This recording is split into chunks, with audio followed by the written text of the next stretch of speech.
Welcome back, teens. Welcome back. Round number 2. All right, my turn. All right, good. Yeah, so this is round number 2. Last week you saw us individually battle each other, and this week we're gonna do teams. And since they already teamed up last week, there will be the colorful team. We'll be the reddish team. We work well together, as you were a witness to that. You cheated together. Yes, No, yes, we I formed saw an that. alliance. An alliance. So here we go. We're gonna have a good time today. Whichever team is alive or kills the other team wins. All the balloons have to be popped. The extra life is right here. There's reloads around the area, and there's also one hidden gun for us to find. Here we go. Let's go. Woo. Team, I want you to know this. Our strategy is simple. Get him on the roof. So ours, our strategy, I think they're going to try to come from behind us, right? Ready in 5, 4, 3, 2, So we want to 1. Yeah, I feel like one of us. I think they started. Why would?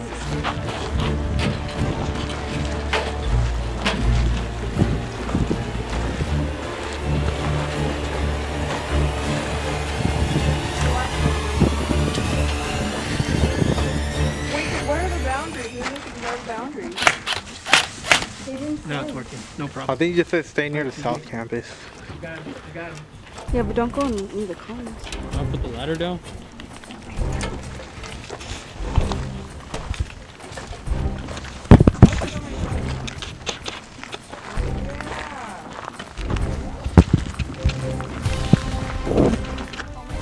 He's on the roof, Cecilia. He's on the roof.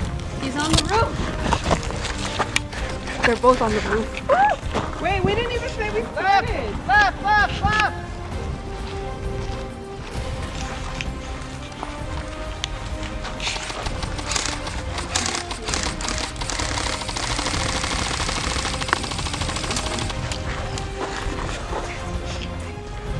They just killed a bird.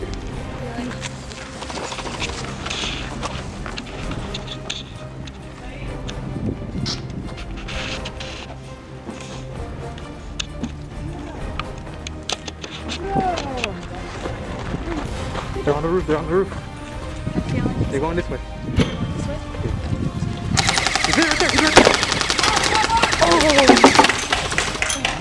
I got one of them. Oh, he's right there.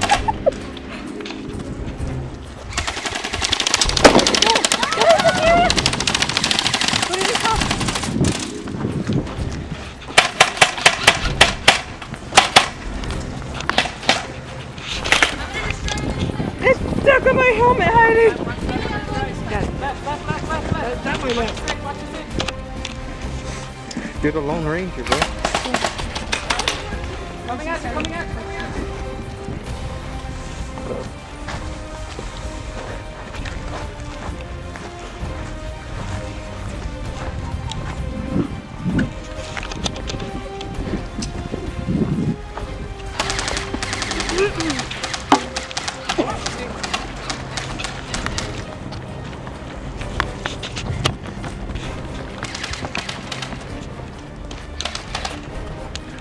See, Saeed?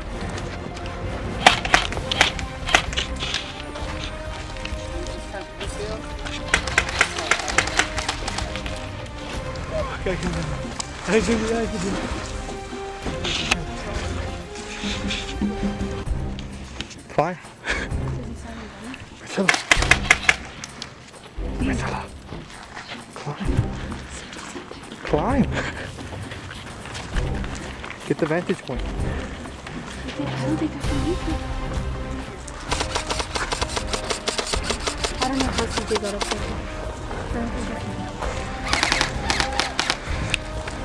What, you want me to check for you?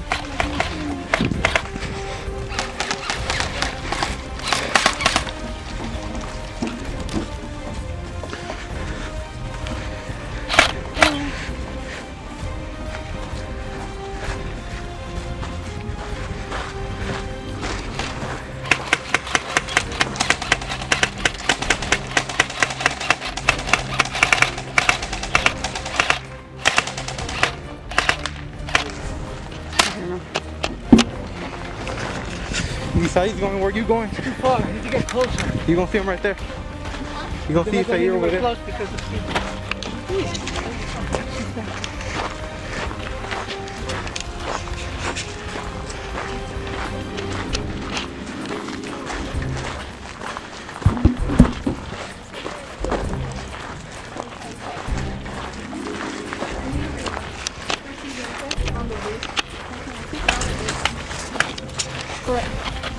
If you guys need reload, then that's like right on the corner. Good luck. And there's a gun.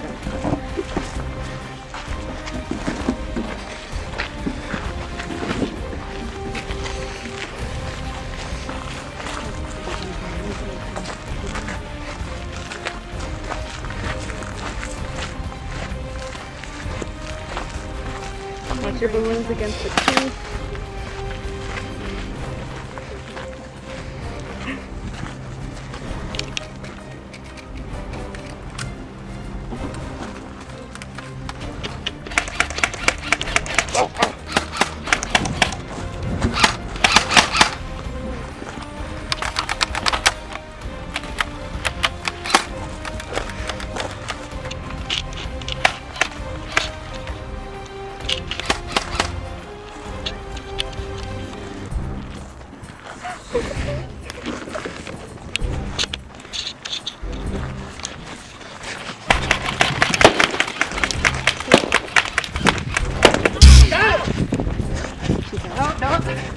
No, don't shoot. No. You're a cheater. Cheater. I'm not me! Cecilia, no!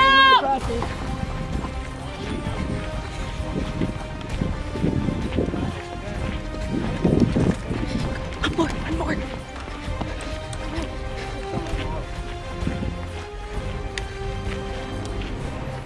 He's out.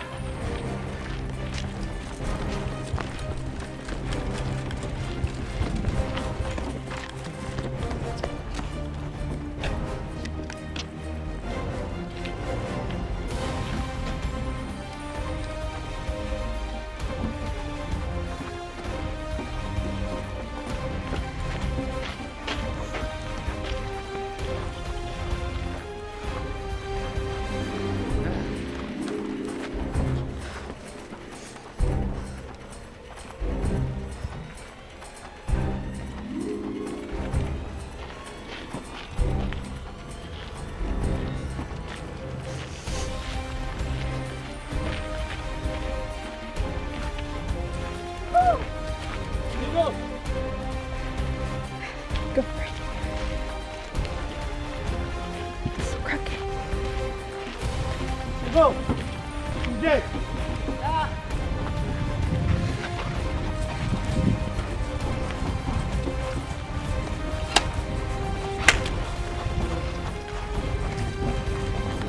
Up. Up.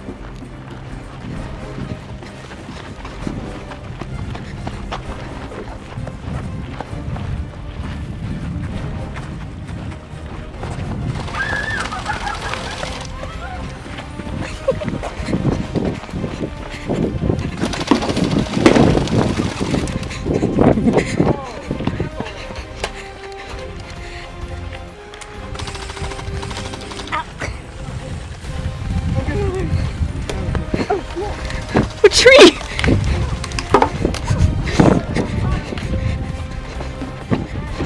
Whoa!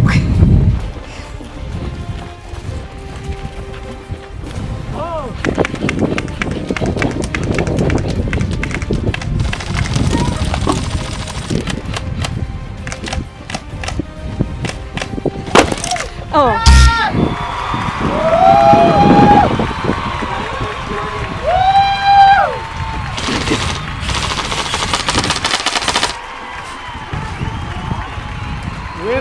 Winner, chicken.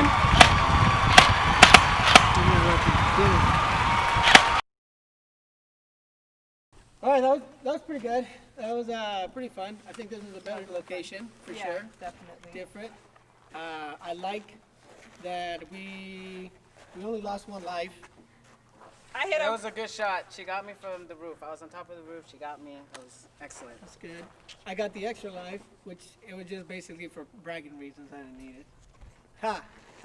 While he was busy getting the extra life, I was doing all the work behind scenes. I don't know if you know this. I took out 3 balloons from Priscilla.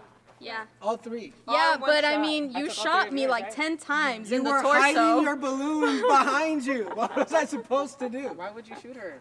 Because she's hiding the At balloons. that, yeah, but at that I point- wasn't shooting her. I was shooting where the balloons might be. And I It's was like, okay. Oh, I can take it. Oh, I yeah. only didn't get you because I ran out of CO2. yeah. Other than that, and Walmart's all out. Yeah, it's true. So- there's nothing. Thanks a lot, Walmart. Yeah. You made her Walmart's fault. lose. But it's pretty good. I mean, you Sponsor us. still have all your 3 lives when you came after me. I did, yeah. And I knowingly jumped into that. Yeah, you're probably too hot. I'm done. Kill I me, was like, please. forget it, I'm going in. I thought the best thing was getting on the roof. We found the ladder back there. Yeah, I was like, what? Yeah, in the Lord was world? really on our side today. We were trying to grab some. Oh look, a ladder. The important thing is we weren't afraid to go after you That's two, true, even though that's you true. clearly have more experience than us. Yes, well, True. doesn't matter. But, I mean, has matters. experience helped them? True. So, See? I mean, we were brave enough to do this whole thing. So. Yeah, you did. guys did great. I moved around, even though I fell into your guys' trap and I got cornered willingly, unknowingly. Yeah, it's all right. So, moral of the story is, it's fun. If you've never been airsofting, whatever that means, Get some gear. get something. Wait, talk to your parents. Yeah, talk to your parents first. Yeah, you can't do it by Please. yourself. Next video, we should 18 have some years and teens. older. Hey, No. we need to sign like Waivers. waivers and all that That's stuff. So okay. we're not gonna do that. But it was pretty good. I'm glad me and CJ stuck together. For those of you that are gonna comment, it's so unfair that you guys went against the girls. They wanted to be on their We team. wanted to show girl power. They and were Yeah, okay. exactly. And show that we can do it. Even though we lost, hey, at least we tried. We attempted. Exactly. And I got 1 life. It was pretty good. And it was pretty cool. Yeah. All right. I think it's time for the lesson. Thank you, teams. Comment what was your favorite part of that airsoft battle. Let's go. Lesson.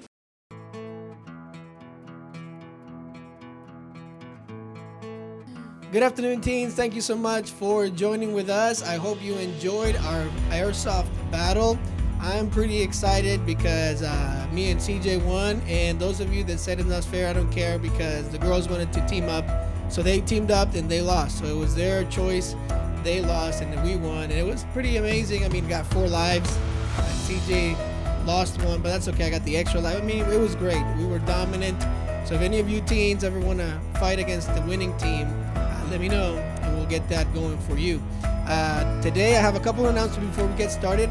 The first one is that this Sunday at 10 a.m. and at 6 p.m. we'll be meeting inside the church. I hope you guys can make it and tell your families about it so they can come and enjoy the great services. We have something, a great service planned for this Sunday. So come and worship together with us. Invite somebody, and we'll be obviously socially distanced, so that way you can tell that to your friends, whoever you invite, and we'll have masks and all that stuff. So it'll be just like normal, or the new normal, whatever it is, whatever the new normal is. But just come and enjoy for Sunday. Also, this Saturday, as a church, we're gonna go and canvas some in the area. We're gonna go invite people to church, and we're gonna leave some of their tracts at their houses. So please.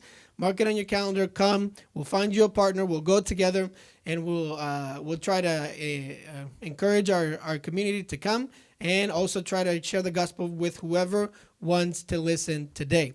Now, today is the 5th week that we're talking about leadership, and today we're going to have a leadership interview. And I have some special guests with me today. So welcome, Brother Israel and Miss Shayla. Now, you may be asking, why them two? Well, because they're going to get married soon. So hopefully we'll see them in a month. As a married couple, they'll be the Lopez family, and they'll be here at our church serving. Right now, they both help with the children's lessons. And if you haven't gone to see some of the children's Sunday school that they produce, is actually a very good quality Sunday school. I've looked at many other churches that do the kids programs, and I tell you, I like ours better than any other church that I've seen. So congratulations. Praise Great the Lord. job.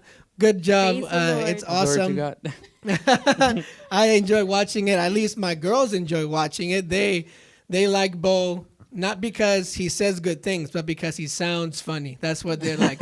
Last week they wanted to watch it again, and I said, okay, let's watch it again. So we started, right? And Bo says, da da da da da, and they're like, he does that at the beginning, and they're like, do it again. I'm like, do what again? Bo, do it again. So we watched it like 6 times, just da da da da da da. That's funny. Yeah, it's great. So they enjoy it. So thank you for all the work you do there. Now, tell us, how many days till your wedding? How many days? I know they're like 25. 30 weeks. Yeah. 30 weeks? No, 3 weeks. Oh, 3 weeks. Like 3 Oh, wow. weeks. No, Like not 30 weeks. Oh, man. Oh, wow. I'm Yeah. way off the time. Yeah, way off. So 20, what was it, 20? 25. 25 days. So, first question, right? How did you decide, okay, she's the one. I'm gonna go for her. Well, it's a funny story. Yeah, tell us about the Taco Bell story, right? No, it wasn't Taco Bell. No, It okay, was, go ahead. It was Pollo Loco. Hey, Pollo Loco, I'm sorry. Yeah, it was after church, and her family invited me to eat dinner at Pollo Loco after service. So I went with them. They're usually really nice to me. So Usually, but sometimes no. They're most of the times, I'm just kidding. No, they're always good to me, and they like giving me food. So we went to Pollo Loco, and we were in line waiting for the food, and then I feel like a big hand in my shoulder, just like grabbing my shoulder, and a really beautiful and deep voice in the back, like saying, "How you guys doing?" And I turned, it was Pastor Chappell. Pastor Chappell was also there in the back, and he's, "Oh, Pastor Chappell." He touched my shoulder because back in the days, you could touch people. Yes, before Corona. Yeah, Back in the days, you weren't born yet. most of you, and so Pastor Chappell was saying hi, and we say hi, and anyways, he turned around and he was witnessing to someone else in the line, and while he was witnessing, he touches my shoulder again. He's like, "Israel, do you have a tract in your pocket?" And the truth is that I did not have a tract. I felt really embarrassed for a couple of seconds, but then before I said, "Oh, Pastor," and I was just pretending like, oh, and before I would say like the really disappointing, "No, I don't have a tract with me," this beautiful girl takes her purse and she's like, "Oh, Pastor, I have one," and she takes a tract out of her purse. And she saved my life. She saved my testimony. Definitely, she saved my testimony with Pastor. And ever since, I was like, man, she's the one. She carries tracts in her purse. She saves me from Embarrassment. From embarrassment. Good. That and many things. I was just like, man, like That was the thing, though. That was like the little thing that I was like, man. Did you know that was gonna happen, Shayla, or you were just like, here, Pastor wants a track. Here's a track. Yeah, I just gave him the track because he wanted one. So. Well, see, I was girls, prepared. you never know. You just have to do what's right, Mm-hmm. and then the guy will notice. Yep. You Amen. don't have No, to for worry sure. about. Yeah. Yeah, it's good. Well, I'm so glad you guys are here. I chose them to come as special guests for a couple of reasons, but the main one was they are not that far off from being a teenager. I know that sounds weird because you two feel like, man, I'm such an adult, right? But like 4 years ago, for sure, you guys were in the teen group. At least for you, Shayla, you was like 3 or 4, 5 years. Yeah, 5 years. 5 years or so, right? I'm 23, so yeah. So 5 years, 4 years, something like that. And as they have just gotten out the teen group, they have become some sort of leaders in our church. Shayla sings a lot. She does the children's ministry. Israel obviously sings much more better than I do. That's why they ask him to sing. They're just. They never ask me to sing ever, but that's okay because I serve the Lord with gladness and a joyful noise. It's for the Lord. Amen. Yeah, but at some, really at 23, 21, right, 21? Yeah, I'm still remember. Young adults leading in our church, and I think that's what you guys want to do, and you won't be there. I mean, you'll be there very soon. I mean, as a teenager, if you're 17, in 4 years, you'll be 21. Right, so it's going to be super quick, and you have the opportunity to lead in the church in some capacity, some way. So I wanted to ask them a couple questions about leadership and see what they have to offer, some sort of wisdom. Hopefully you guys brought a Bible verse or something, because that's where wisdom comes from, okay? I mean, so first, quick question. Don't take a lot of time, but tell us, what is a Bible story or a Bible verse that summarizes leadership for you? And I'll let Israel, you go first. Oh, I go first? Okay. Well, I can tell many examples of leadership in the Bible. I can talk about Joseph, I can talk about David, I can talk about Daniel. But honestly, the ones that really touch my heart, and it all because I base leadership in this Bible verse in specific in Matthew 20, verse 26. It says, "But it shall not be so among you, but whosoever will be great among you, let him be your minister. And whosoever will be chief among you, let him be your servant. Even as the Son of Man came not to be minister unto, but to minister, and to give his life a ransom for many." So that's like, for me personally in my life, that is the verse that summarizes leadership in my life. Someone that wants to be a leader ought to be a servant as well, and needs to start as a servant. And for that, I take two examples of two Bible stories. Obviously, Jesus, he's the one that says this phrase in this verse. And Moses, and I'll try not to preach about it, but Moses and Jesus have honestly differences in their leadership, right? Moses, for example, looked for a successor, but Jesus made copies of himself among his disciples. He had disciples. And obviously you see that as a fruit of their leaderships. But honestly, I just see both men with integrity, passionate about their call, totally, obviously devoted to God and his people, never seek for self-exaltation or praise. They were both servants of the people that they were leading.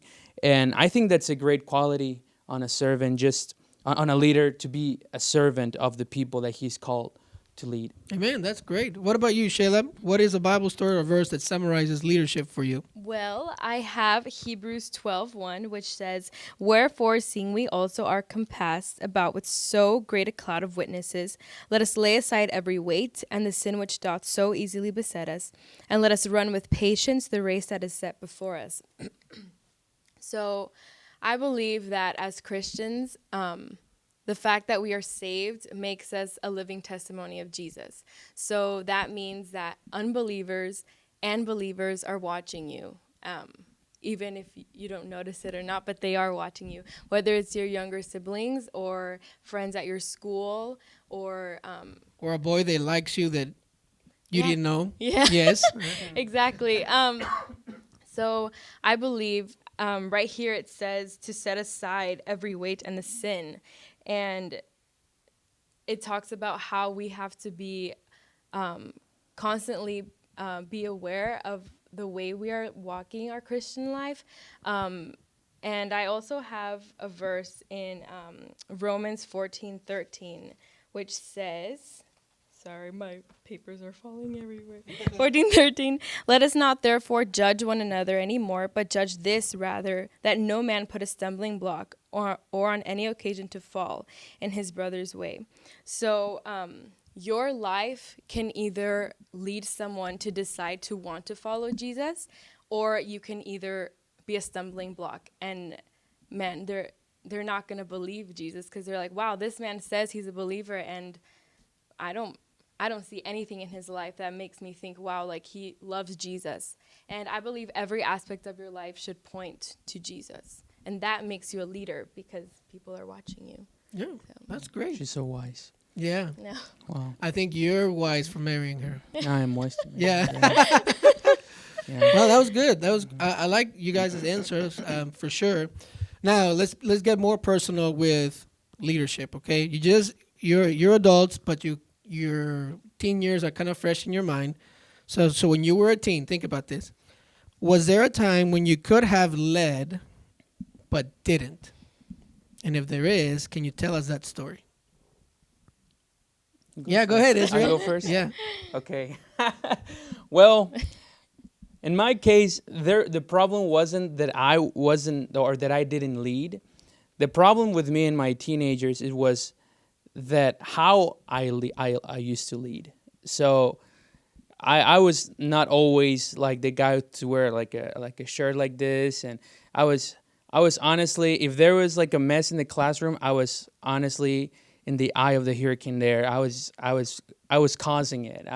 I was the one that would make the teacher to cry a couple of times. You know, I wasn't. I don't believe it with your sweet face. I mean, I know. yeah. And many times I was a very bad influence for a lot of people. And being a Christian, just as Shayla said, people will look up to me because they were like, he's a Christian, he knows the Bible, because Christians know the Bible, even in the school that I was. But you grew up in Mexico, so the Yeah. rarity of a Christian Yeah. in school Yeah. is even more, right? Yeah. So, yeah, because everyone in Mexico is a Catholic, and for everyone to be a Catholic is like, oh, yeah, you go to Misa together. You know, we go to Misa together. We know each other. But as a Christian, you know, you are different by yourself, you know. But just by calling yourself a Christian, everyone, like, takes, like, it puts you on a really big standard, you know. So I wasn't acting, I never acted like a very good Christian. And I didn't realize till later the position that I was, that honestly was already too late, because I could not witness to that people with the integrity in my face to say, hey, what you're doing is wrong. Oh, but you did it too, remember? Yeah, I did, you know? So the problem with me wasn't that I didn't lead, because I was also like a leader among my friends and among my classmates. I can say I was part of the popular group of guys in my high school. So I sometimes, if there were times that I wasted my leadership on stupidity, and there are many times that it can happen, even, you know, even in when you're an adult, that you can fall into that. But I could tell you many stories of how I wasted my leadership. I mean, convincing everyone in my classroom that to tell the teacher that we didn't do our homework, or we didn't know that there was any homework at all, you know. I didn't do my homework. Oh, you didn't do your homework? Oh, you didn't? Oh, let's just tell the teacher that he forgot to tell us about the homework. That was today, you know. And I used to be able to convince everyone to tell that to the teacher, or complain. The most common one in teenagers and in my teenagers was complaining. And if I started complaining, others started complaining as well about the same things that I was complaining. If I was complaining, oh, the teacher is so unfair. Don't you think that? Now that you say, yeah, she's so unfair. You know, so I was a really bad, disrespectful to authority, you know, all that. Just to tell one story, one time, it's kind of a funny story, but not proud of it.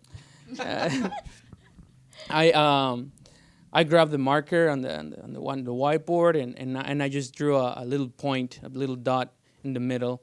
And every time the teacher would pass in front of it while he was teaching the class, I would do beep, you know. And every time he would walk by or in front of that point in the wall, I would just be like beep. And I convinced everyone in the classroom. So just imagine like 45 kids at the same time, unison saying beep every time, you know. And the teacher was just like what's going on, you know. It was hilarious, but but just to tell you an example of how bad of an influence I was, just now imagining, like, there was this time that, like, she stand literally in front of the door, and everyone was like beep beep beep beep beep beep beep beep beep. No one was paying attention. It was horrible. Okay, so I have a question for you then for this story. Yeah. In all doing this, did you feel the Holy Spirit telling you you're doing this is wrong? Oh, I was saved. I knew what I was doing was wrong. Yes, I absolutely felt the Holy Spirit inside of me, guiltiness in my heart. How could I lead this group of people doing this, and I cannot take him to church with me? So here's the next question: how many friends that you had in high school got saved because you led them to Christ or took them to church? No one. So the story is, you wasted your leadership. I wasted the leadership. Yeah. Yeah. That's how I call it. It's a wasted leadership. And there are many kids, you know, you can see it from afar. And me and my experiences in Joshua camps or something like that I see teenagers, you know, you have so much influence. And that reminds me of me, you know, and I'm just like, you are wasting your time of leadership. You're wasting the leadership that God has naturally given to you for evil, because those are the kids that complain the most. And when you start complaining, the others start complaining. When you start doing a mess in your classroom, the rest are doing the same thing. You're the leader of that. Like, what's the word that you say in English? La boya, or what? La bola? Yeah, la bola. La bola, but that's in Spanish. Yeah, in Spanish, but you said a word in English I liked, but I forgot it. Yeah, I don't know what you're talking about. But Yeah. yes. Anyways, like la boya, like, you know, those people that lead that stuff. And honestly, if I can tell you now, my 23-year-olds, it's not really worth it. Like, yeah, sometimes I remember it's like, it's kind of funny, yeah. But most of the things that you remember is it the times when you did something good. And, you know, it's just so frustrating just to think of the teachers, you know, that I left a really wrong impression of them. And I don't know. Just, All right. Yeah. So we got it. You are the bad influence, the bad leader. Yeah. Shayla, Wasted please my give us a leadership. good story. So, same question. When you were a teen, was there a time that you could have led, but didn't? Well, it was the junior year of my high school years, and I was at teen camp. And I remember that year. Oh, yeah, I remember too. A lot of things happened that year. But that particular year, I was put in a cabin with, there was 2 counselors in that cabin, and one of them was a college student. And I remember there were some girls in my cabin who did not like this particular counselor for the fact that she would always tell them to go to sleep or stop being so loud during the night, you know, wake up on time. And these girls, you know, obviously they would just didn't like her. But there was one time during the nighttime where these girls were completely disobeying her. And I was already in my bed, you know, trying to go to sleep. And I was hearing these girls talking bad about this counselor. And the counselor was really nearby, but they were talking about her in Spanish, so she wouldn't understand. And in my mind, I was like, man, if this counselor knew Spanish, and like, you know, it'd be really bad. And I come to find out the next day that she understands Spanish. And at that moment, when I heard that, the Holy Spirit convicted me.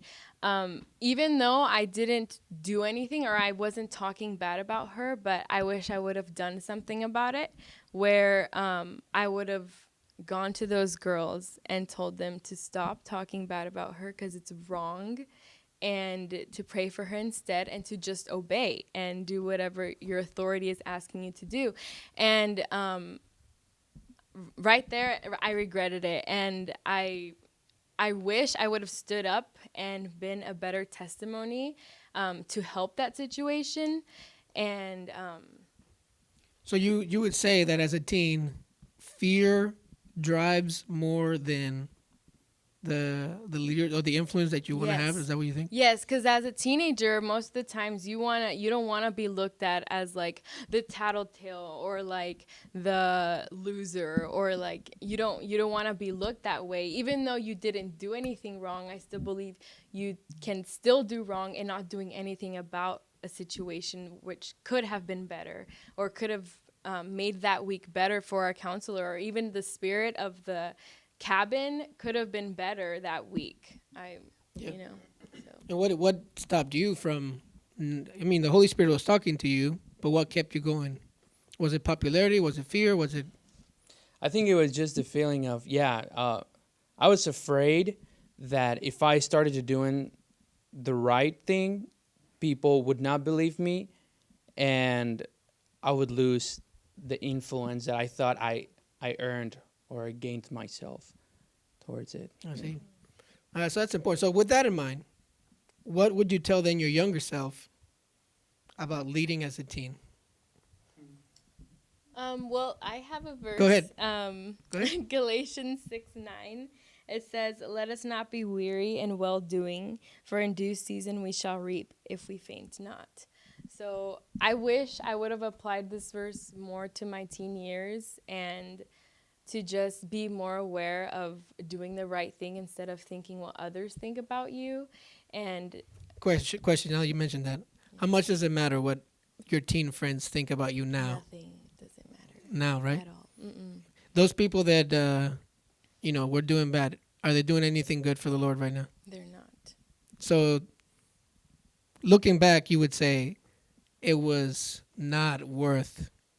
Like that fear shouldn't have been there. No, Even if it shouldn't was, you could have still stood up and still lived for the Lord, and it would have probably made a change, or not even make a change, but at least, it would. Yeah, and they probably wouldn't have made a change, but you would have been okay with the Lord knowing that you tried to do the right thing instead of ignoring it and not doing anything about it. Yeah. What about you, Israel?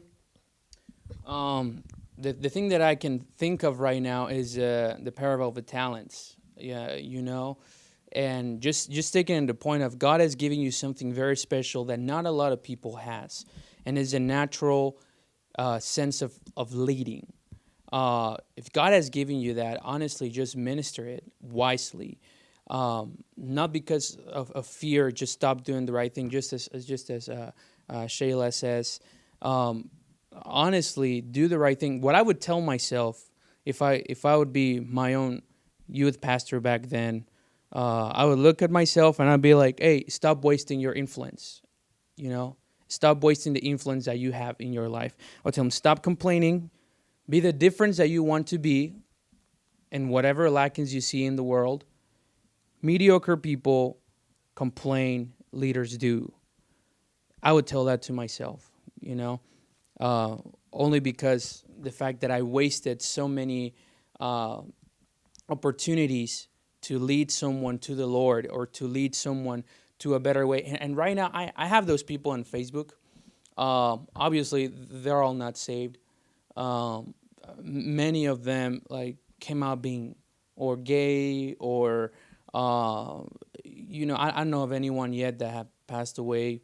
I don't wish that, obviously, but I haven't known anything like that.